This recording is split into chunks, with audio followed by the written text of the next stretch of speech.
Road Matters, a program designed to educate you on the importance of safety on our roads. Today, Road Matters shine its spotlight on a critical aspect of our urban landscape, the walkway.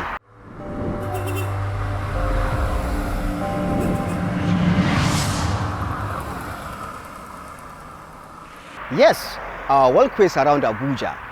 Road Matters explore some of the challenges, maintenance issue, and safety concern of our walkways. My name is Sufyan Muhammad. Stay with us as we explore the urban landscape around Abuja, especially the central area, the condition we find our walkways, and some of the concern shared by some persons using our walkways. The pedestrians have said it all.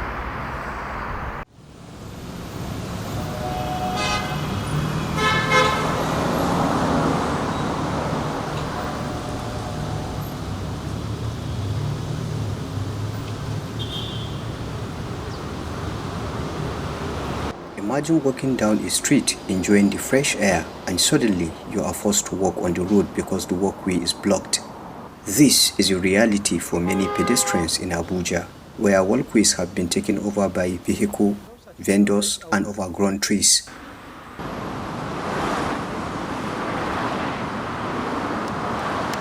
Walkways are meant for pedestrians, but in Abuja they have become a parking space for vehicles, a market for vendors, and a hiding spot for criminal activities, especially at night.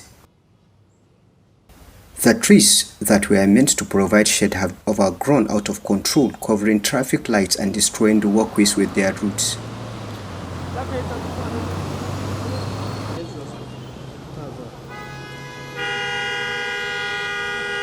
Actually, the walkway needs to be taken care of because, as you can see, people are passing here often, and this is the office to the minister. And people need a smooth walking movement, and you can see some cars are parked here which would actually obstruct the movement of people. And if one follow the main road, a car may hit you because this is an express where cars are passing randomly. And again, if you can see, the trees too needs to be well trimmed, and the road too, as you can see, the walkway. The roots are even affecting the beauty of the walkway. Someone can actually hit his leg or something here. And again, some of the dirties and people that are staying within. As you can see, someone is lying down there. This place needs to be kept clean.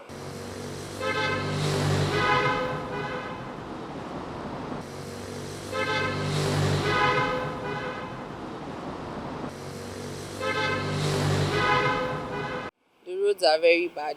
They are not letting people pass smoothly, and the trees have grown so big that it's even covering the street lights, and it's very dangerous for people to pass in the night. For those that are parking on the way, the roads are meant for pedestrians. We are pleading if they can stop parking their cars on the way. Please, I want our government to intervene on it, because the way we too, we are trekking from this side, we are not happy. We are not happy, to be sincere, because sometimes we hold our phones. We are very careful because there's so many snatchers. All this babambola, you won't even see them hiding. But when government intervene and cut all these trees, we'll be happy.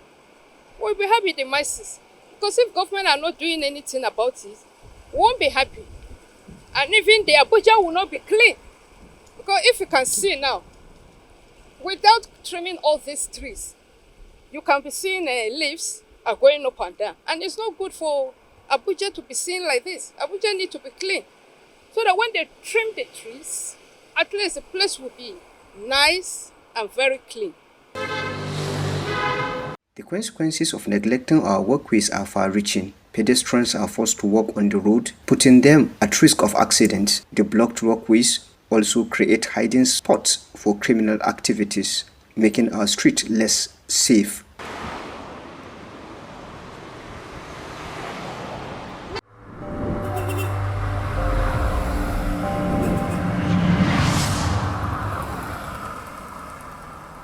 Thank you for staying with us. You have heard it from the horse's mouth. The people using the walkways. They have shared their concern and the danger they face while using the walkways. Now we move to the experts and hear their own opinion in respect to our walkways. How do we reclaim our walkways? What measures should the authorities concerned take in order to make our walkways free and accessible for all? Stay with us.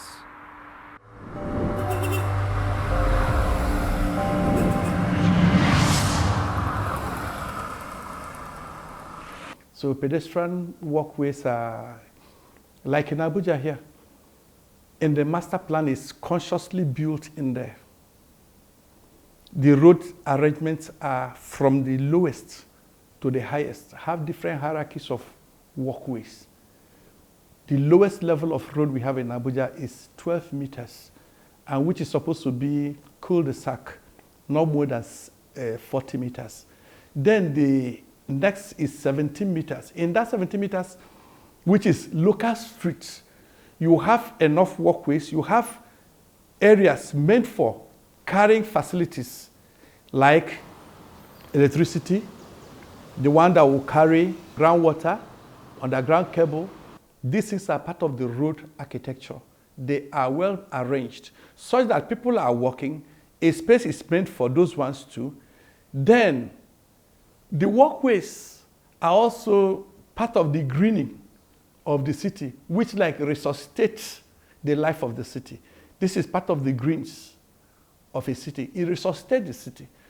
Beside the health aspect of it, as people walk, it's also impacting on their health positively. There is also the need to separate people from the traffic. There are people who may not have cars, but they want to move from one point to another. If they are to walk on the road, they'll get knocked down. So they need that safe distance between them and the vehicles so that they can be safe. Cities, in some world-class cities, you have the city gardener.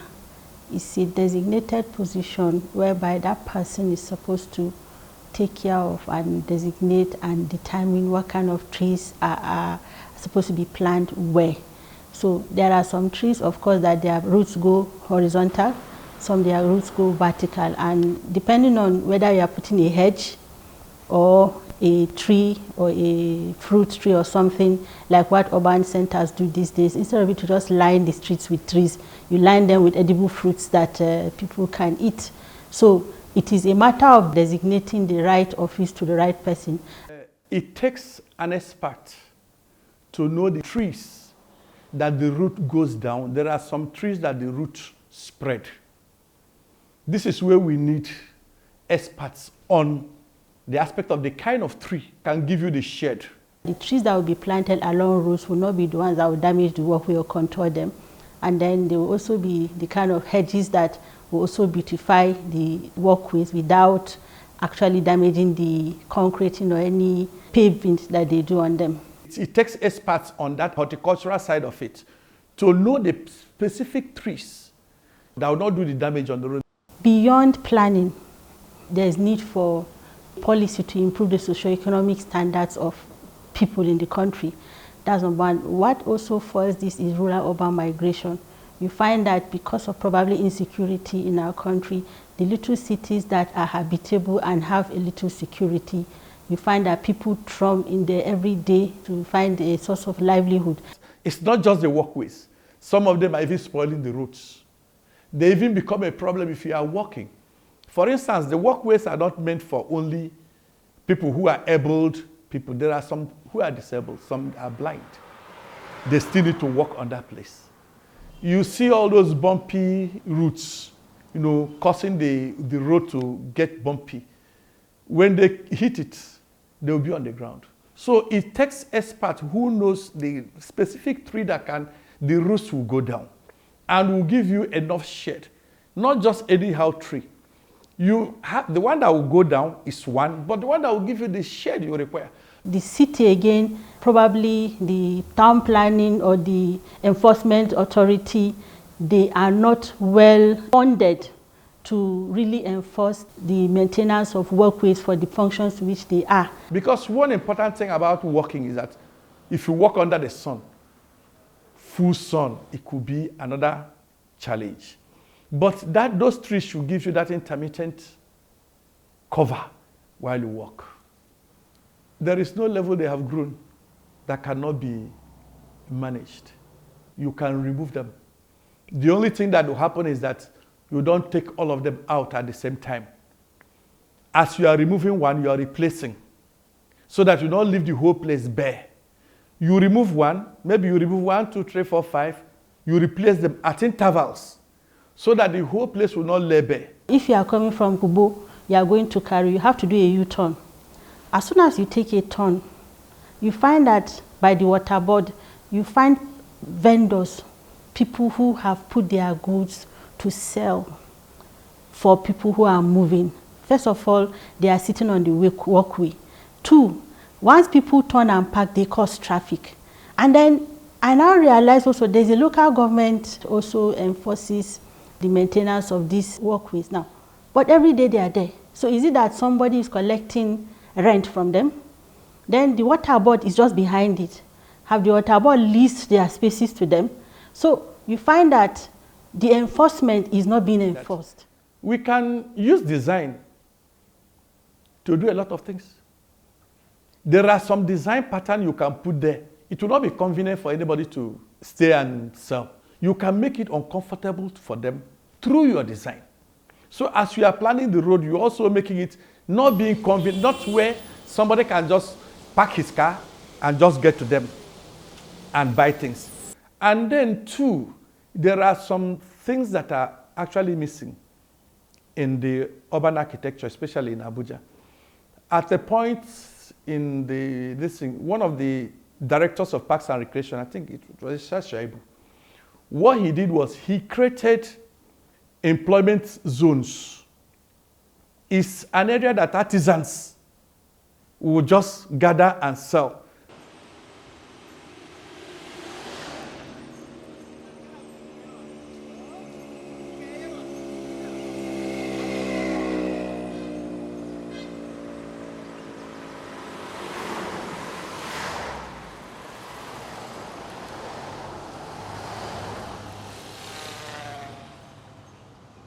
Probably there's a lack of synergy between the enforcement agencies from the local government, the enforcement agencies in the AEPB, the enforcement agencies within the maybe the aesthetic department of FCD.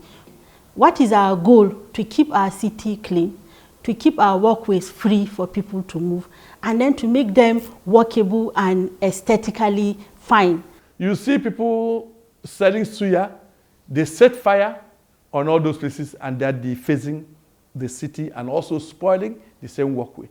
If they have a place that everybody knows that if you want soya, you go there. If you want the person that sells all this orange, you just run. And they should be at a point where people can easily locate them, not very far from the people. So it should be located within the neighborhoods where people can easily access them. By the time they have a place they can access, they'll leave the road. Every professional in the built environment has a duty to maintain the aesthetics of the urban area. It will give you a kind of sense of belonging that yes, I live in this city, I belong here and the city is fine. If you put a pavement that is high, no vehicle can climb it. Design. There are places I saw they are using a metal grill to separate the walkways from the main road itself. The master plan of Abuja is very specific on roads. Abuja here, the standard of road is 12 meters for cul-de-sac, which is not supposed to be more than 40 meters. Then local streets are 17 meters. And in that 17 meters, they are specified the place that is going to be colorway, the green area, the walkway, and the part that takes facilities like the areas they have underground stormwater. You also lay it there. You also have electric cable because major part of Abuja, the system is underground cabling. Government should provide public parking spaces. For example, when you go to High Court in Abuja, in the Maitama, there is a public parking space that you can go and pay your money per hour, and then you park your car. Then sometimes when I'm going to the city center, I park my car there and use Uber to go around. So those spaces were calculated before that local street comes to 17. Then beside the local street, you have what we call important local street. They are 25 meters. Beside the important local street, you have special important local street. They are 31 meters. Before you have district collectors. District collectors are 45 meters, then arterials are 55 meters. In all these things, everything is worked out well. If anybody wants to design, first of all, you make sure you maintain the road standard. Once you maintain the road standard, all those spaces are already there. Then the person who is going to build should be conscious and build according to that standard. Once they maintain that standard, the walkways, they all come out on their own. A market that is just maybe temporarily located or permanently located, then you allow a spillover. Then people have to park to shop. So where do they park? So when you are designating that market or that commercial area, did you even factor in the fact that some people will come with their cars? What plan do you have for those cars? When the walkways are free, there is free flow of air. So you find out that people are eager to come out and take a walk. There are people that live in some places that even with the walkway, they cannot go and take a walk because the place is not walkable. It's not conducive for walking. So you need to allow those walkways to function as walkways so that the city will have aesthetics, people can have where to walk, and then you will mitigate, you will reduce conflict between pedestrians and motorists, and then even bikers sometimes, and then people can sit down, maybe even along the walkways, people can chat, people can take a walk in the morning and all that. But that is for your health and for the sanity of the city. People need to understand that the walkways are meant for people to walk on, not for people to sell things. And then so the authorities also who are responsible for maintaining that law and order should ensure that those walkways are maintained.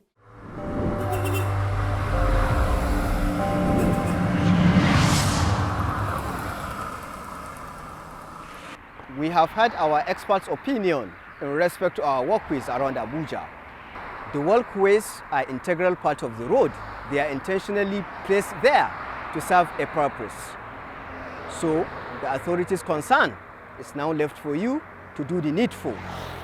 These our walkways really need attention so people can have access to our walkways, especially disabled ones.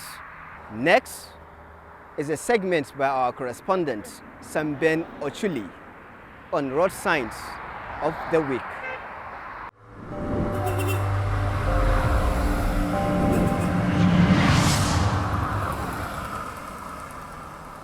Welcome to the road segment Sign on Road Matters. My name, as always, is Samben Ochuli. Today, we shall be discussing road signs. Stay tuned as I educate you on some of these road signs and what they mean. Number 1, curve ahead sign. This indicates a curve in the road ahead, advising drivers to slow down and be prepared for the turn. Number 2, pedestrian crossing sign. This warns drivers of a pedestrian crossing area where pedestrians may be present and advises drivers to exercise caution.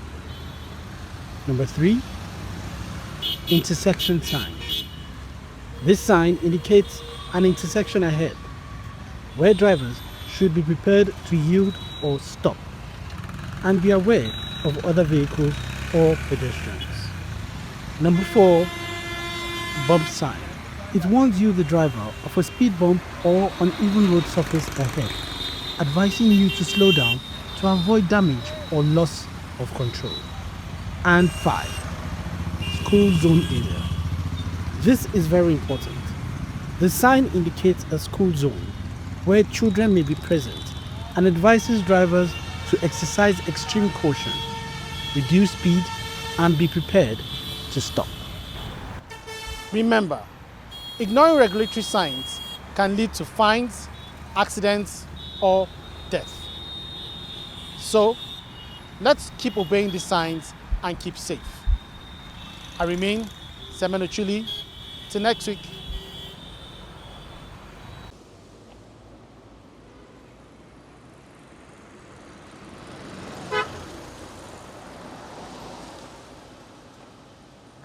Hello. Thank you, Samben, for that wonderful report on road signs. Road signs are placed to guide you on how to use the road safely. But before I go, remember, walkways are an integral part of our roads. They are intentionally placed to serve a purpose for the pedestrian, especially for the disabled ones. I remain Sufyan Muhammad. See you next week. Bye for now.